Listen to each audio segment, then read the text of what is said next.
우리 제목을 한번 읽겠습니다. 시작. 로마서 8장 31절 말씀 함께 읽겠습니다. 그런즉 이 일에 대하여 우리가 무슨 말하리요? 만일 하나님이 우리를 위하시면 누가 우리를 대적하리요?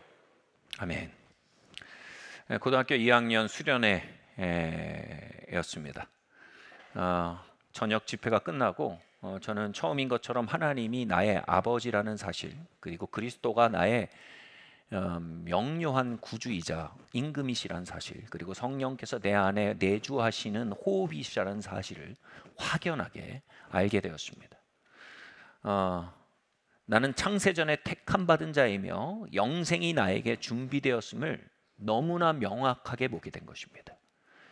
그 여정 속에서 제가 그 날 밤 살고 있음을 명확하게 보게 된 그 날, 그것은 정말 제 인생 최고의 밤이었습니다. 다시 말해 제가 구원의 즐거움, 구원의 확신을 갖게 된 밤이었습니다. 집회가 끝나자 제가 그날 밤 진짜 몸에서 물이란 물은 다 빠져나갔어요. 눈으로, 입으로, 코로 다 빠져나갔어요. 너무나 목이 말라서 집회가 끝나고 이제 음료수 한 캔을 사서 먹으려고 하는데 이 캔을 딱 따는데 손잡이가 날아갔어요. 뚜껑이 따지지 않은 채로. 그래서 이 주머니에 있던 볼펜을 꺼내서, 플라스틱 볼펜을 꺼내서 그 뚜껑을 내리 찍어서 강제로 뚜껑을 열어서 이제 너무 목이 말라서 시원하게 한 캔을 마셔버렸습니다. 근데 얼마 지나지 않아서 제가 그 볼펜을 꺼냈는데 깜짝 놀랐어요. 왜냐하면 그 볼펜 끝에 플라스틱이 거의 손톱 반 조각 정도 부서져 있는 겁니다. 그러니까 이걸 딸 때 그게 캔 안으로 들어갔던 거고, 그리고 그게 지금 제 뱃속에 들어간 거예요. 순간 많은 생각이 들었어요. 이 날카로운 플라스틱이 이 내장을 이렇게 찢고 스크래치를 내면 어떡하지? 또 이 플라스틱이 과연 몸에 어떤 영향을 미칠까? 이런저런 생각을 하다가 갑자기 제 안에 이런 생각을 하려고 한 게 아닌데 어떤 생각이 불쑥 치고 올라왔어요. 뭐냐 하면 그러면 천국 빨리 가는 거지. 너무 잘 된 거야. 막 그러면서 정신승리가 아니고 환희가 올라오는 거예요. 그렇게 반응하는 저를 보면 제가 빵 터졌어요. 여러분, 구원의 확신은요, 구원의 즐거움은요, 이 땅의 어떤 것도 다 경하고 가볍게 다룰 수 있게 만드는 성도의 어마무시한 특권이에요.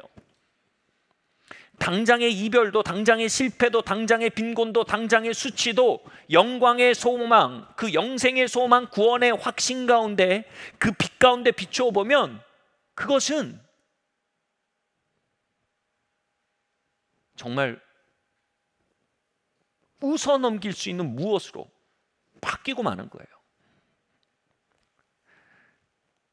다윗은 그래서 이렇게 기도했어요. 내게 구원의 즐거움을 회복시켜 주십시오. 다윗의 진짜 문제는 관계 문제가 아니었어요.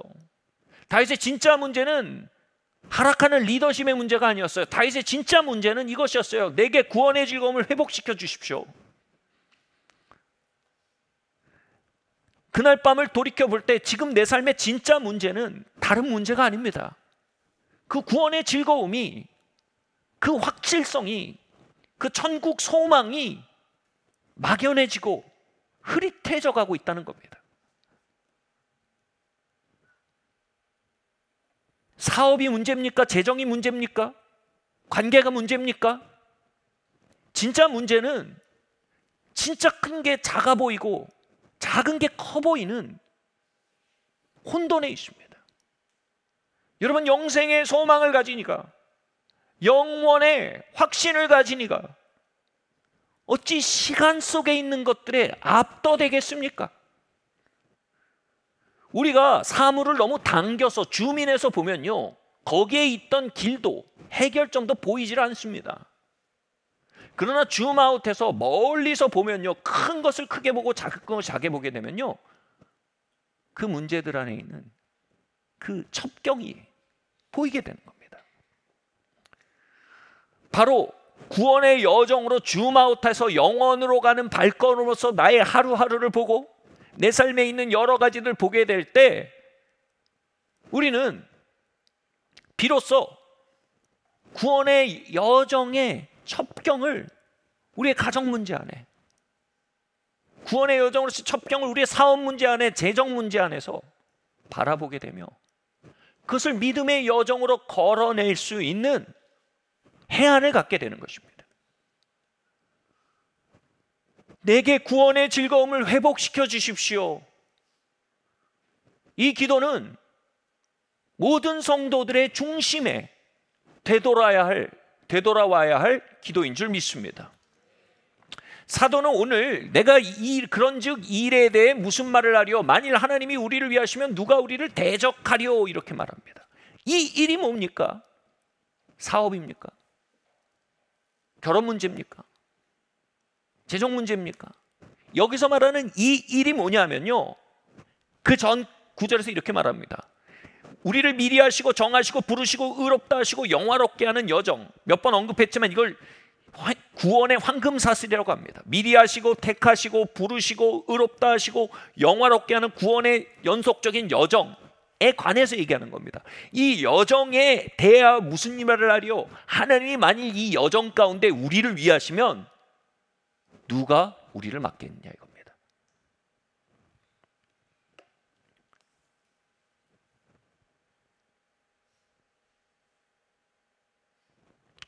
제가 지난 워십 나올 때 묘사했지만 우리가 구원을 받았다라는 표현은요, 사실은 언어적으로 어쩔 수 없이 그렇게 표현하지만 굉장히 잘못된 표현입니다. 내가 구원을 받은 게 아니에요. 구원이 나를 거머쥔 겁니다. 내가 구원에 붙들린 겁니다. 창세전에 우리를 아시고 택하신 주님께서 구원의 손을 뻗어서 부르심, 지난주에 우리가 했죠, 효능적 부르심, 하나님의 말씀이 성령의 감동감을 통해 나의 개인적인 이야기로 부딪혀 오는 효능적 부르심을 통해 나를 의롭다 하시고, 믿음을 주사 의롭게 하시고, 그 믿음의 사건을 통해 나를 붙드신 거예요. 구원이 나를 붙잡은 겁니다. 그리고 뭐라 그래요? 이 우리를 붙든 구원이요, 거기서 끝나는 게 아니에요. 내 구원을 받고 끝나는 이런 구원 없어요. 그 구원은 이 구원의 황금사슬 안으로 우리를 하드캐리해 갑니다. 요즘 표현으로 멱살 잡고 하드캐리, 이런 표현을 쓰죠. 구원이 택함 받은 자를 멱살 잡고 저 천성까지 하드캐리해 간다는 거예요. 그게 우리 하루의 문제가 되는 거예요. 우리 일주일의 문제가 되는 거예요. 우리 사업 문제, 가정 문제 다 좋은데 그 속에서 구원의 여정으로 하나님께서 우리를 하드캐리해 가신다는 거예요. 멱살 잡고 하드캐리라는 말의 용례를 한번 이렇게 설명해 볼게요. 드라마가 엉망이에요. 연출도 폭망이고 각본은 왜 그렇게 썼는지 모르겠고 카메라 워크는 초딩 수준이에요. 그런데 남주 한 명이 신들린 연기를 합니다. 그래서 드라마 전체를 살려냈어요. 그때 이렇게 댓글이 붙는 겁니다. 다른 건 모르지만 남주의 신들린 연기가 드라마를 하드캐리에 심폐소생했다. 축구 경기 엉망입니다. 수비도 엉망이고 감독의 전술은 정말 전무하고 미드필더들은 하품하고 앉아 있습니다. 그런데 공격수 한 명이 원맨쇼를 해서 게임을 뒤집고 승리로 이끕니다. 그럼 뭡니까? 그 플레이메이커 한 명이 하드캐리했다. 혼자 12명 못 다 했다. 이겁니다. 바로 이 우리의 구원의 여정, 제일 중요한 겁니다, 여러분. 우리가 구원의 확신과 여정 안에 우리의 사업을 보지 못하면 우린 사업의 길을 알지 못합니다. 구원의 여정과 확신 가운데 하나님이 우리를 하드캐리하는 여정의 일부로서 우리의 가정을 보지 못하면 우린 가정의 길을 알지 못합니다. 다시 말해 성도의 길을 밝히는 횃불은요, 구원의 확신이어야 합니다. 영생의 소망이어야 합니다. 그래서 구원의 즐거움이 회복돼야 돼요. 가장 먼저요. 여정에서 진북을 알아야 여정을 짤 수 있어요. 진북이 뭡니까? 진짜 북쪽입니다. 그래야 지도를 읽고 그 진북을 기준으로 해서 여정을 잡을 수 있어요. 성도의 모든 삶은 하나님께서 멱살 잡고 구원을 향해 하드캐리하고 계시기 때문에 영생의 소망과 구원의 확신이라는 진북의 기준하에서, 그 비타에서 우리를 볼 때 비로소 여정이 그려질 수 있다는 얘기예요. 하나님이 하드캐리 하시는데, 하나님이 정말 성도들을, 이 표현은 안 좋지만 멱살 잡고 하드캐리해 가시는데, 우리의 옛사람이 온통 난장을 부리고 아직 구속되지 않는 환경이 온갖 엉겅퀴를 내고 마귀들이 온갖 술수와 권모와 술수로 우리를 낙심시키려고 하는데, 하나님 혼자 하드캐리해 가시는 거예요. 우리를. 하나님이 만일 우리를 하드캐리 하시면 누가 이걸 막겠느냐 이겁니다. 이 질문이에요, 질문. 누가 막어? 이런 당찬 표현일 뿐 아니라 질문이에요. 이 질문에 뭐가 담겨 있습니까? 하나님이 우리를 구원의 길로 하드캐리해 가실 때, 만약 우리가 이상한 짓을 하면 하나님이 혹시 손을 놓지 않으시는가? 라는 질문이 들어있는 거예요.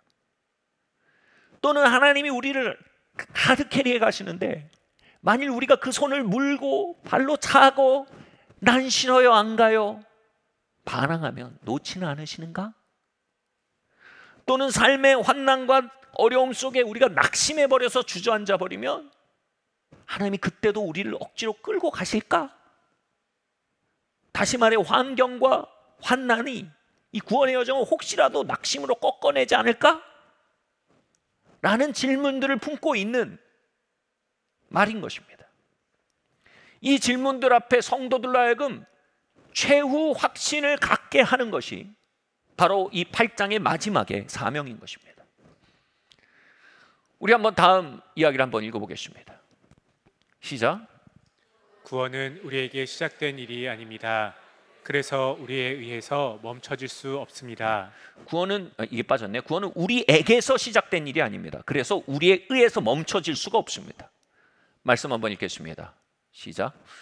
자기 아들을 아끼지 아니하시고 우리 모든 사람을 위하여 내주시니가 어찌 그 아들과 함께 모든 것을 우리에게 주시지 아니하겠느냐.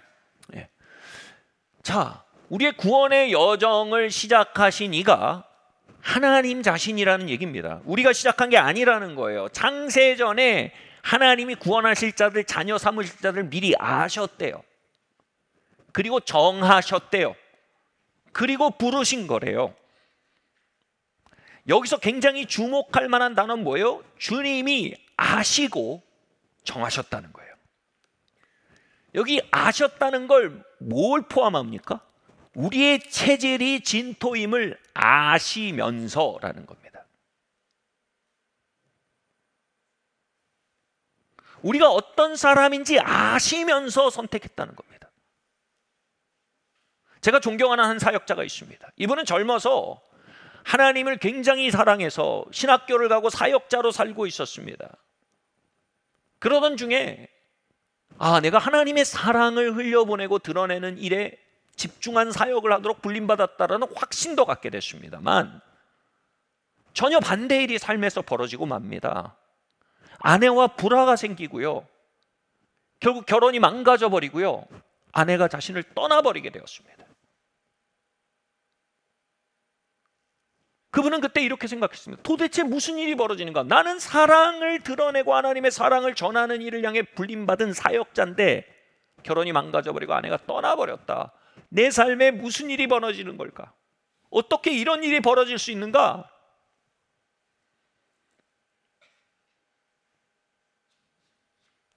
당시 벌써 오래전 얘기이기 때문에 당시에 이혼한 사역자를 받아주는 교회는 없었습니다. 그래서 이분은 어쩔 수 없이 사역을 내려놓고 그분의 부르심은 끝난 것과 같았어요. 그죠?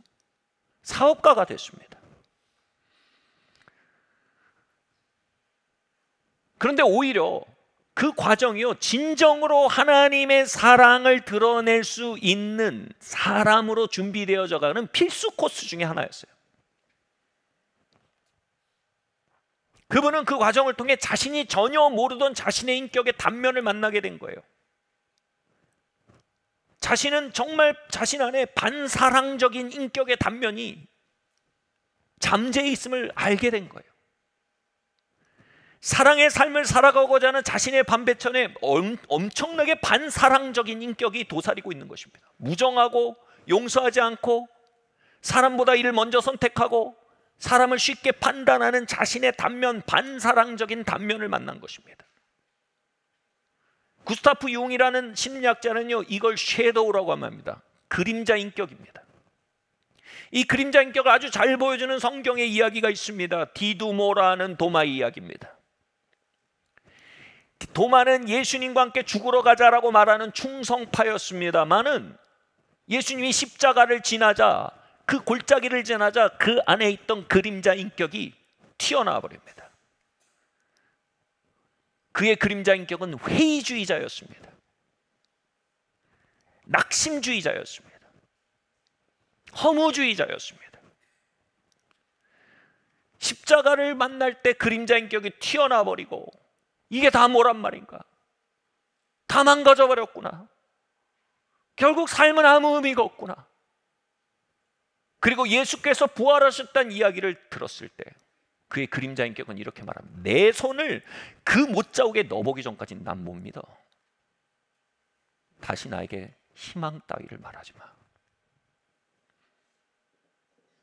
여러분, 디두모라는 도마, 이 디두모라는 이름이 쌍둥이란 뜻입니다. 예수님은 도마의 별명을 쌍둥이로 부르셨습니다. 도마야, 너는 지금 너의 그림자 인격을 모르는구나. 그러나 나는 너의 쌍둥이 인격을 보고 있다. 그리고 난 너의 쌍둥이 인격에 사역할 준비가 돼 있다. 나는 너의 쌍둥이 인격을 만나고 변화시킬 준비가 돼 있다. 우리 안에 있는 그림자 쌍둥이 인격을 모르고 걸어가는 상태를 순진무구의 상태라고 합니다.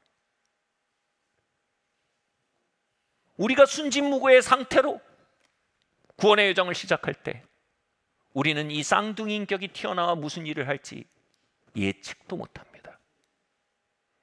그리고 그 친구가 튀어나와 일을 하기 시작할 때 우리는 이게 뭐지?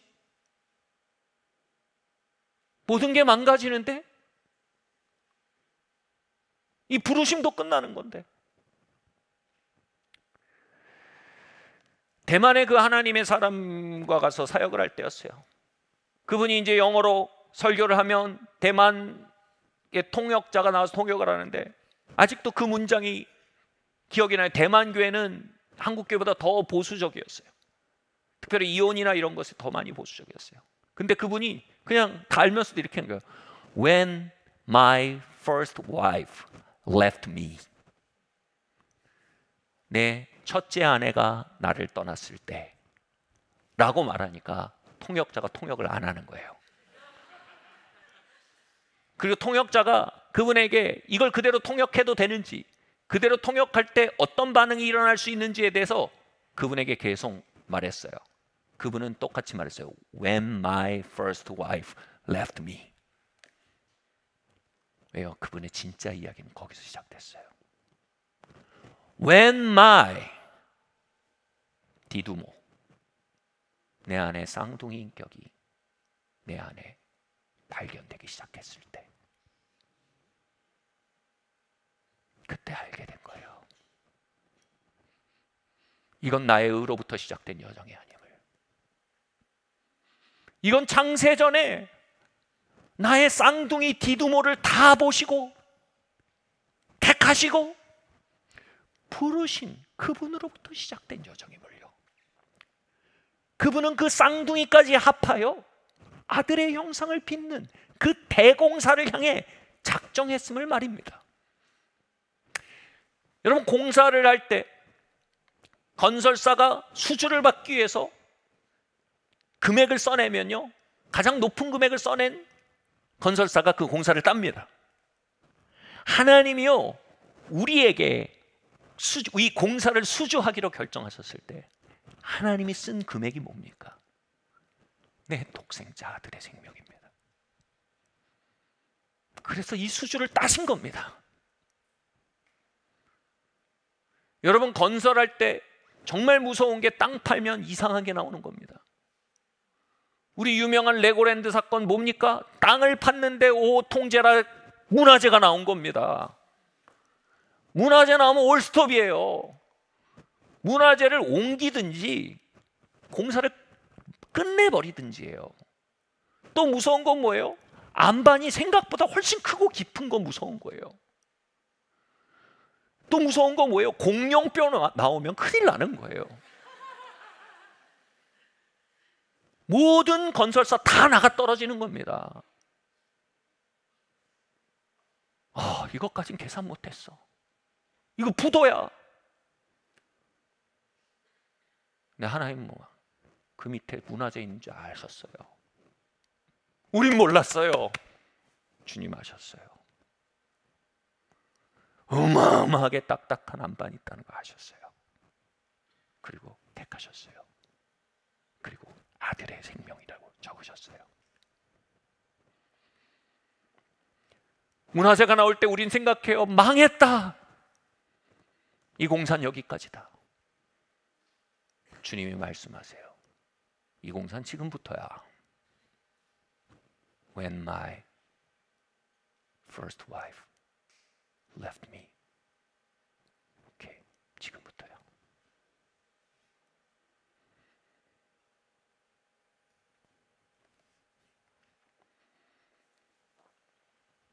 그분은 알고 시작하셨습니다.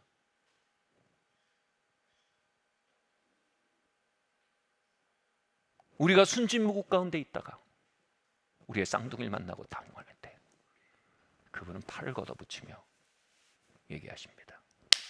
이제 내가 은혜의 법을 가르쳐 가겠다.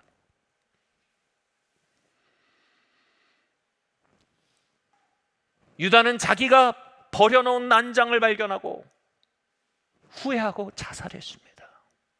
그 여정을 자기가 시작했던 것입니다. 자기가 시작했는데 자기가 망치니 어찌할 수가 없는 겁니다. 베드로는 주님을 3번 부인하고 그 용기 백배한 것의 반대편에 있는 이 겁쟁이 쌍둥이를 만나고 이 공사에 십자가를 거셨던 하나님 아버지의 견적을 만나고 경탄했습니다. 그리고 회개했습니다.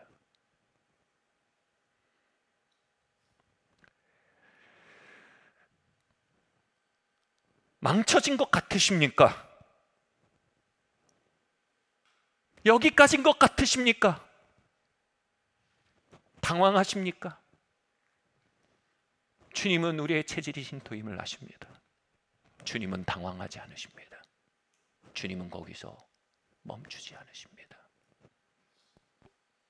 당신이 시작하셨으니 당신의 값지름에 나의 소망을 둡니다.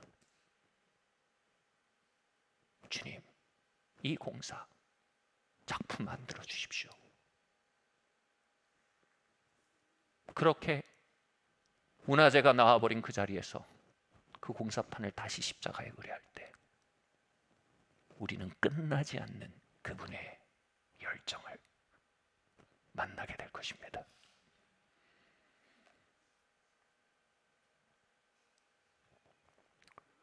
두 번째로요, 그분의 사랑은 우리의 행위로 오르내리지 않습니다. 말씀 한번 읽어보겠습니다. 시작.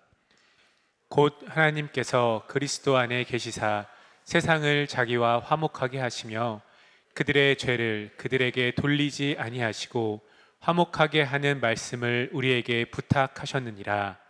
그러므로 우리가 그리스도를 대신하여 사신이 되어 하나님이 우리를 통하여 너희를 권면하시는 것 같이 그리스도를 대신하여 간청하노니 너희는 하나님과 화목하라. 아멘. 여기서 바울 사도가 성도들에게 말해요. 너희는 하나님과 화목하라고요. 저는 이 구절을 10년 동안 이렇게 읽었어요. 야, 술 좀 작작 퍼먹고 이제 그만하고 하나님과 화목해. 야, 이제 야동 좀 작작 좀 봐. 그리고 그만하고 하나님과 화목해. 근데 본문을 읽어보면요, 전혀 그런 뜻이 아니에요. 이렇게 얘기합니다.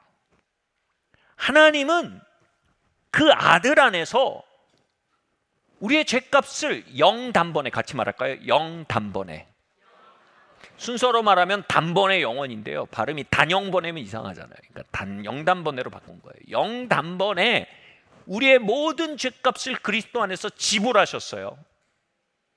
그래서 하나님은 그리스도 안에서 우리를 보셔서 그 죄값을 우리에게 돌리시지 않아요. 돌리실 수 없어요. 여기서 말하는 건 뭐예요? 그 하나님이 너희를 그리스도 안에 보는 그 마음으로 너도 하나님과의 관계를 봐야 돼. 이게 뭐야? 하나님과 화목이에요.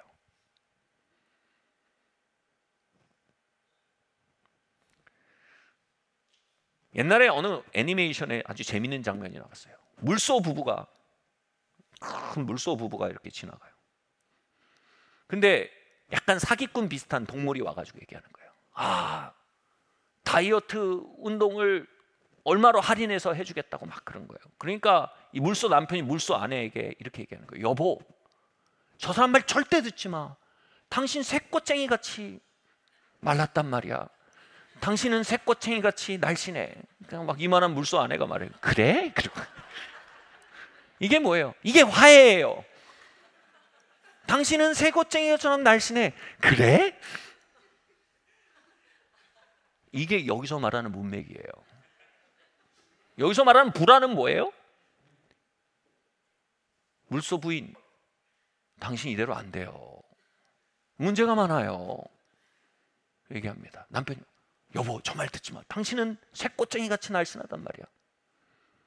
립 서비스지 그거. 저게 맞는 얘기야. 이게 불화예요. 여기서 말하는.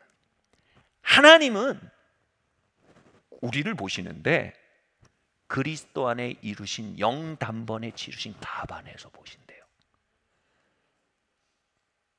하나님과 화해하래요.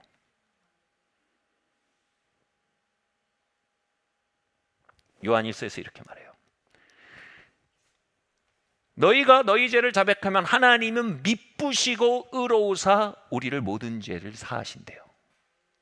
미쁘시다는 건 믿을만하다는 거예요. 의로우시다는 건 정의롭다는 거예요. 이상하지 않아요? 죄를 용서하는데 정의는 장애물이지 어떻게 정의가 죄 용서의 근간이에요? 미쁘다는 건 일관적이라는 건데 죄 용서에 일관적으로 나오면 우리는 불안해요. 요번만 봐줄게, 이게 용서 아닙니까? 내가 네 동생도 이렇게 대했는데 너를 이렇게 안 대하면 일관성이 없잖아. 이렇게 말하면 우리는 쫄리는 거예요. 근데 미쁘시고 의로우사 용서한단 말은 뭔지요? 설명해 드릴게요. 그리스도 예수 안에서 우리의 죄를 영단번에 지불해 버리신 하나님은요, 두 번 죄에 대해 값을 부과하시면 그건 불의가 돼 버려요. 하나님은 그리스도 예수 안에 있는 자들의 죄를 물으실 수 없어요. 왜냐하면 그건 불의한 일이에요. 영단번에 치러졌기에 그리스도 예수 안에 있는 자들의 죄에 대해 값을 물을 수 없어요. 그건 하나님의 불의예요. 하나님 그렇게 할 수 없어요. 하나님 자비하사 용서하시는 게 아니라 의로우셔서 용서하시는 거예요. 중요한 건 뭐예요? 미쁘시사예요. 그 약속 안에서 하나님 말씀하세요. 내가 그리스도 예수 안에서 널 복게 라고 말씀하세요. 근데 이 말이 미쁜 말이에요. 믿을 수 있는 말이라 이거예요. 립 서비스가 아니란 말이에요. 물소 부인이 이렇게 말하는 거죠. 여보 고마워. 그렇게 말해주는 자기 마음이 너무 귀해. 가로 열고 마음만 받을게 가로 닫고. 이건 뭐예요? 미쁘지 않다는 거예요. 네, 하나님 뭐예요? 미쁘다는 거예요. 그리스도 안에서 내가 널 봐. 나는 그리스도 안에서 너의 죄를 셀 수 없어. 두 번째로 네가 그걸 믿을 수 있어. 난 말하는 액면가 그대로야.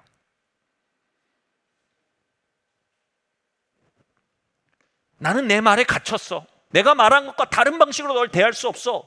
미쁘시고 의로우사 우리를 용서하신대요. 우리는 우리의 삶에서 넘어지거나 죄를 범하게 될 때 하나님이 우리를 향한 사랑이 내려갔다라고 느낍니다. 그래서 하나님 앞에 설 때 우리는 면목이 없습니다. 양심상 면목 없는 건 좋은데 그분의 사랑이 내려갔다고 느끼는 건 다른 얘기입니다. 그러나 그거 아세요? 하나님의 우리를 향한 사랑은요, 완벽하게 그리스도께서 우리를 위해 이루신 일에 기초에 있다는 걸요. 믿을 만하다니까요. 똑같이 사랑하고 계시다니까요. 왜냐하면 이미 그분은 모든 걸 걸고 사랑하셨기 때문에 우리의 잘한 게 그분의 사랑을 더하게 할 길도 없고 우리의 넘어짐이 그분의 사랑을 덜하게 할 길도 없어요. 그분은 그리스도 안에서 우리를 사랑하세요. 우리가 그것을 믿는 것은요, 대단한 도전이에요, 여러분. 차라리 담배 끊는 게 쉬워요. 야동 끊는 게 쉽단 말이에요. 이놈의 불신을 끊는 건 너무나 어려워요.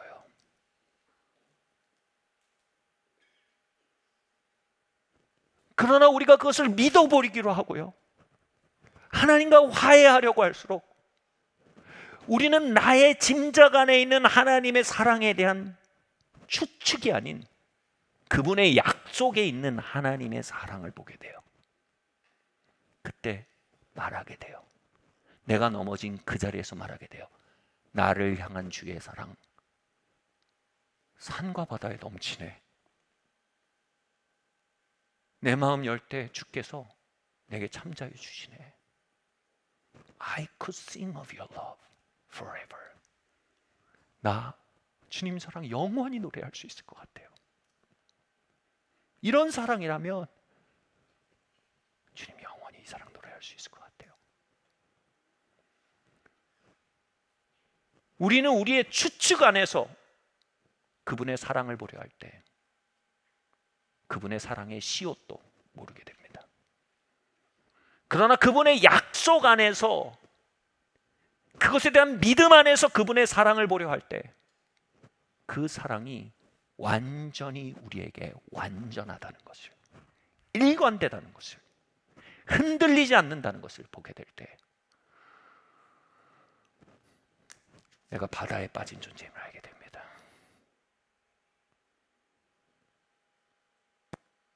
내 섀도우가 그분을 실망시킬 수 없다는 걸 알게 됩니다.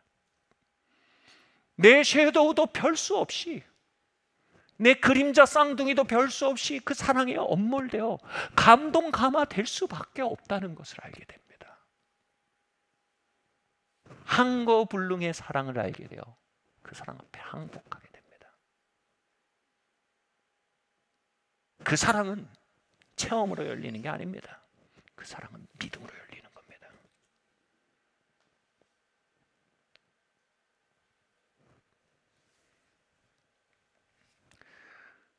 그렇게 우리를 향한 하나님의 사랑을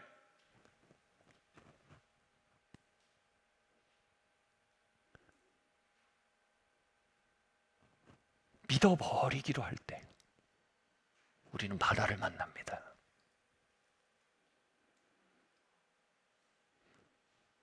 제가 가진 이 틀이 아직 좀 뭐랄까요, 막 성화가 많이 안 돼서 가끔 하나님과의 그 교제 안에 좀 굉장히 그 세상적인 것이 있을 때가 있어요. 무슨 얘기냐면, 제가 어떤 문제에 있어서 정말 제가 수도원에 들어서 막 기도하고 씨름할 때였어요. 근데 도무지 내가 하나님을 믿을 수가 없는 나를 발견한 거예요. 그래서 막 씨름하고 있는데 너무 답답해서 나가서 막 수도원을 걷다가 다시 들어서 딱 기도하는데 갑자기 말도 안 되는 노래가 막 생각나. 찬양도 아니고 갑자기 이 노래가 자꾸 맴도는 거예요. 근데 이게 너무 절묘한 거예요. 뭐냐면 양해해 주세요. 노래가 밤만 나를 믿어봐요. 계속 밤만 나를 믿어봐. 밤만 나를 믿어봐. 밤만 나를. 와, 이게 뭐지? 떠나가라. 막 근데 계속 커지는 거예요. 밤만 나를 믿어라. 수능 금지곡이라 그러죠. 차 몰고 집에 오는데도 계속 밤만 나를 믿어. 알겠는 거예요. 내가 반도 안 믿고 있는 거예요. 그거예요. Try me. 나 한번 시험해봐. 나 믿어봐. 여러분, 그 사랑을 믿어오세요. 밤만이라도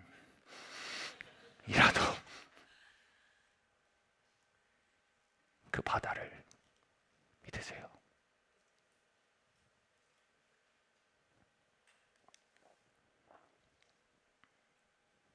그럼 우리 알게 돼요.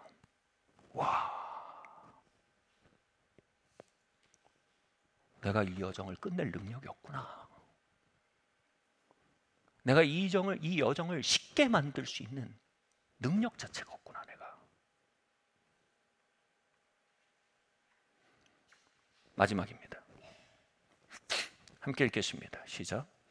그분의 사랑보다 큰 환난은 없다. 네, 로마서 8장 37절에서 39절 말씀 읽겠습니다.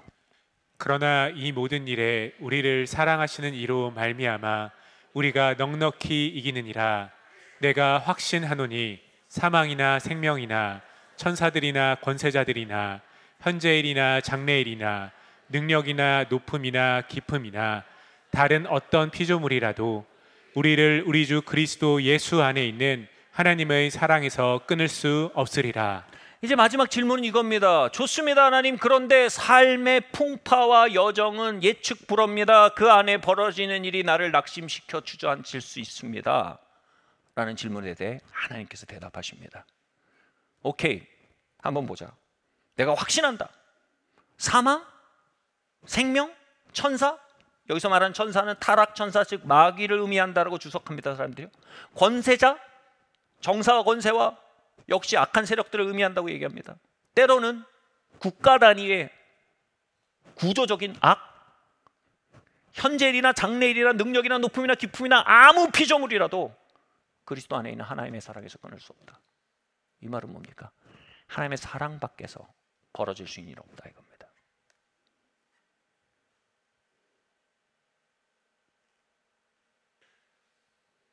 내 사랑보다 큰 일은 없다 이겁니다.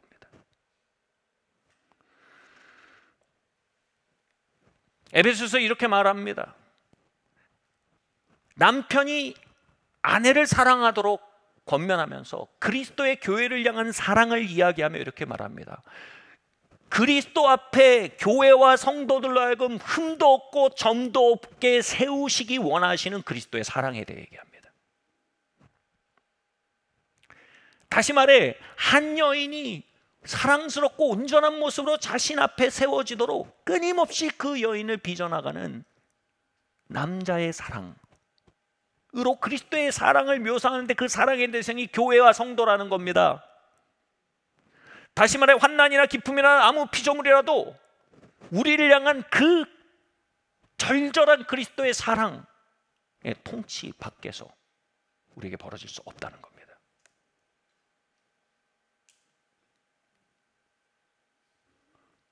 여러분, 사랑은요, 사랑의 가장 강한 형태 중에 하나가 뭐냐면요, 질투입니다. 질투.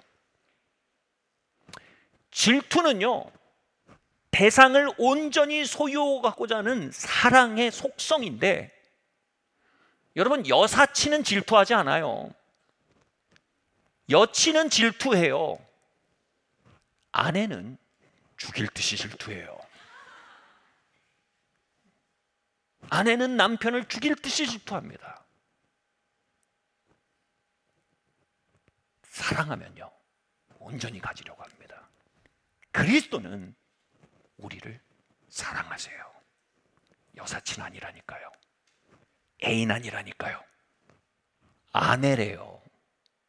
그분은 우리를 질투하시기까지 사랑하세요. 아멘. 누군가 하나님의 질투에 대해서 이렇게 말했습니다. 하나님의 질투는 그분과 우리 사이의 사랑의 연합을 막는 장애물에 대한 분노이다. 다시 말할게요. 하나님의 질투는 그분과 우리 사이의 사랑의 연합을 막는 장애물에 대한 분노이다. 그분은 우리와 그분 사이의 연합을 방해하는 장애물에 대해 분노하실 만큼, 우리에게 분노하는 게 아니에요. 장애물에게 분노하는 거예요. 만큼 우리를 사랑하세요. 우리는 주님이 남사친이었으면 좋겠어요. 그러나 주님은 남편이에요. 주님은 우리를 질투하시까지 사랑하사 흠도 없고 점도 없는 그리스도의 신부로 빚어가시도록 이 땅에서의 여정을 활용하셔서 빚어가신대요. 아주 이 간증계의 클래식이 있어요. 원종수 권사님 간증하세요. 90년대 한국교회를 풍미한 원종수 권사님 간증인데, 이분이 서울대 의대를 졸업하고 갑자기 하나님의 인도하심 안에서 미국으로 이민을 가셨어요. 의사는 자격증은 있는데 영어도 안 되고 하니까 일자리가 없는 거예요. 몇십만 원 가지고 이민 가셨대요. 그러니까 너무 힘든 거예요. 근데 이분이 고등학교 때부터 계속 새벽 기도를 했거든요. 그 새벽 기도를 계속 가서 하고 그때마다 이 노래 불렀대요. I love you, Lord, and I lift my voice. 미국이니까 영어로 불렀겠죠. 예, 새벽 기도 사랑해요, 목소리 높여 경배해요, 내 영혼 기뻐 주 나의 목소리. 이렇게 아무도 없는 교회에서 이렇게 아침마다 그 노래를 부르고 주님 귀에 곱게 들리게, 그렇게 주님께 자신을 드리는 새벽기도 생활하는데, 주님께 어느 날 한 2시간 거리에 있는 병원에서 이제 오라고 얘기가 온 거예요. 그 주님께 이렇게 했어요. 주님, 제가 거기 출근했으면 좋겠어요. 거기서 연봉 얼마 준대요. 그럼 나 11조 언제 얼마 할 수 있고, 헌경금 얼마 할 수 있고, 주님 나도 밥도 잘 먹을 수 있어야지 할게요. 근데 주님이 그때 이렇게 감동하신 원정수 고생 때, 종수야, 내가 너한테 성경금 달라 그랬냐? 너 달라 그랬지. 나는 너와 보내는 이 시간을 갖고 싶고 너를 갖고 싶어. 그래서 다시 울면서 I love you, Lord, and I lift my voice. 주님께 다시 드린 거예요. 거기서 원정수 권사님 만난 건 뭐예요? 그분을 온전히 소유하기 원하신 하나님의 질투예요. 그러면서 이분의 그 시간들은 하나님의 영광을 대망하고 하나님에게 삶의 뿌리를 두고 하나님의 진정한 삶의 목적으로 설정하는, 돈으로도 어떤 기회로도 살 수 없는 귀중한 시간이었던 거예요. 몇십만 원 들고 유학 가서 잡이 없던 그 시간이요. 그 시간을 통해서도 남편이신 그리스도께서 원종수 권사님을 빚어가고 계시는 사랑의 끌로, 정으로 사용하셨던 거예요. 예술가들은 자신의 작품을 향해 열정을 갖습니다. 열정의 다른 말이 질투입니다. 우리는 그리스도 예수의 질투의 대상입니다. 그러므로 그분은 따뜻한 사랑으로, 때로는 불같은 질투로 우리를 부르시고 위로하시고 빚어가시고, 그분의 장중 밖에서 벌어진 일은 없을 것이니 두려워 말라는 겁니다. 그러면 이렇게 위로하는 것입니다. 하나님을 사랑하는 자 곧 그 뜻대로 부르심을 입은 자들에겐 모든 것이 협력하여, 몇십만 원 들고 이민 간 것도, 2시간밖에 잡을 내려놓고 하나님께 그 시간을 드리는 그 선택도, 선을 이루어가는 길. 말씀 마치려고 합니다. 그러니 내가 확신하노니 사망이나 생명이나 천사들이나 권세자들이나 현재일이나 장래일이나 높음이나 깊음이나 다른 아무 피조물이라도 우리를 우리 주 그리스도 예수 안에 있는 하나님의 사랑에서 끊을 수 없을 것을 안다. 이 모든 시간 속에 하나님의 사랑이 있음을 안다. 다가올 모든 시간 속에 하나님의 사랑이 있음을 안다. 환난은 인내를, 인내는 연단을, 연단은 소망을. 무슨 소망이요? 천국 소망이요. 무슨 소망이요? 그리스도의 형상으로 변해가는 소망이요. 글로리피케이션, 영화의 소망이요. 이루어가는 필수템임을 내가 아노라. 그러므로 내가 환난 가운데 즐거워하노라. 이렇게 영광스러운 하나님의 하드캐리에 장중에 잡힌 이들, 그들을 우리는 성도라 부르며 영광의 소망에 이끌리는 이들, 그들을 하나님의 자녀라 부르며 영원한 소망을 향해 행진해가는 그 길을 우리는 저천성 향해 나아가는 길이라 부릅니다. 이 여정에 동지된 성도 여러분들, 주의 영광의 그날을 대망합시다. 그 여정 안에 우리의 하루하루를 비추어 봅시다. 그분이 시작하신 그 일을 마치실 그날까지 그분을 신뢰하고 그분의 사랑과 은혜에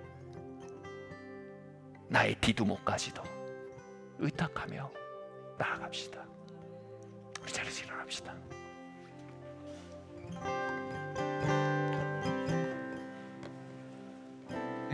나와 제사를 드리네. 제사를 드리네. 마음 열어. 마음 열어. 내 삶을 드리네. 내 삶을 드리네. 주를 봅니다. 주를 봅니다.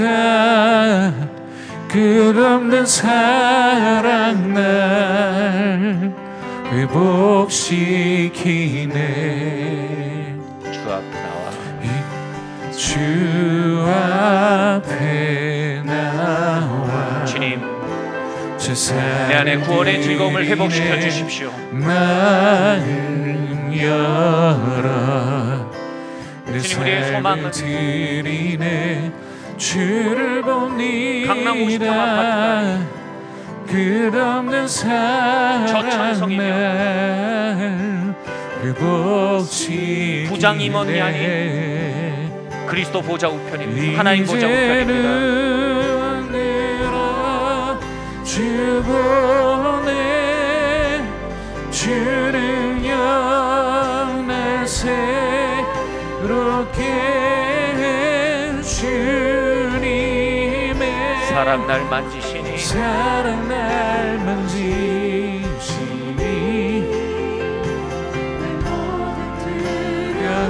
사라지네. 폭풍 속에도 주 붙들고 믿음으로 주와 함께. 믿음으로 주와 건네 갈보리. 주님, 주님의 질투를 이곳에 인정합니다. 나를 질투하시기까지 사랑하시는 주님, 이제 눈 들어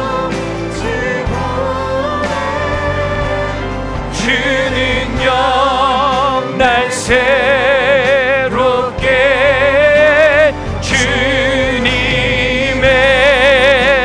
사랑 날 만지시니 내 모든 두려움 사라지네. 폭풍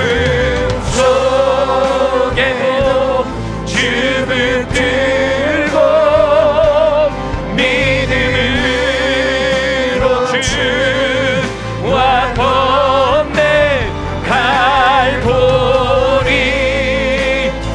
언덕 넘어 그 어느 날 주 안에 온전케 돼. 주님의 붙잡으신 손을 이제는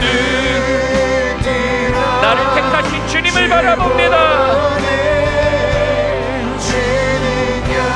나를 위해 치루어진 그리스도의 십자가의 값을 바라봅니다. 사랑 날 만지시리 눈을 들어 바다 같은 주의 사랑을 바라봅니다. 그 속에도 주를 들고 주님 나의 디두모와 함께 주님을 찬양합니다. 내 안에 있는 디두모들아 다 주를 찬양하라. 주 안에 온전케 다시 한번 이제 내 안에 있는 것들은 다 구원의 계획을 미리 하시고 택하신 주의 크신 은혜를 찬양하라. 내 모든 두려움 사라지네.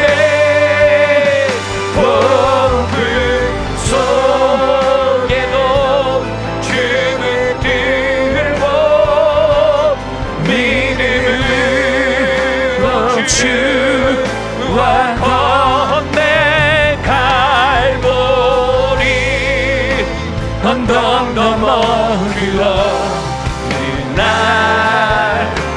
주 안에 온전케 되리. 주 안에 온전케 되리. 주 안에 온전케 되리.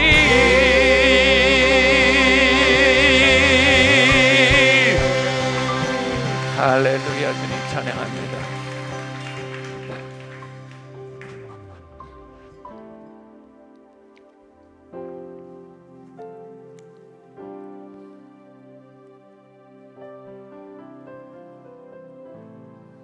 주님, 로마서를 통해 우리의 구원의 여정을 조망하게 하시고 나아갈 바를 비추시며 내가 누구이며 어디서 와서 어디로 가고 있는지, 나의 다가올 일주일은 무엇을 위한 시간인지 비추어 보게 하신 주님의 은혜에 감사하며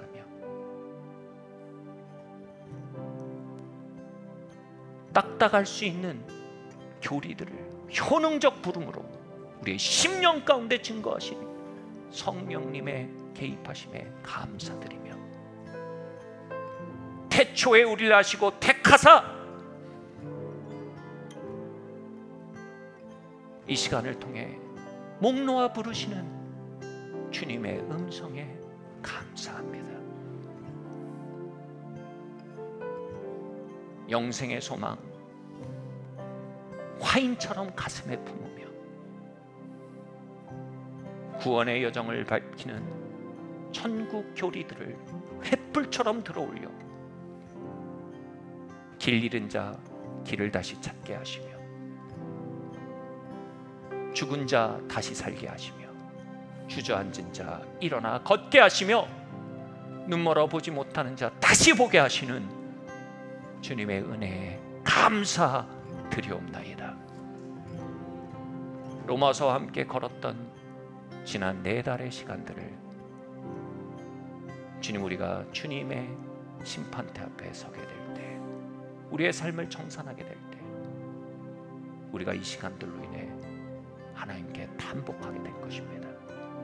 하나님, 그때 나의 운명이 바뀌었습니다. 하나님, 계속적으로 말씀의 빛을 우리에게 비추어 주시며 계속적으로 우리의 삶에 주 말씀은 내 발의 등이요 나의 길의 빛이니이다. 그 고백을 새롭게 하여 주시옵소서.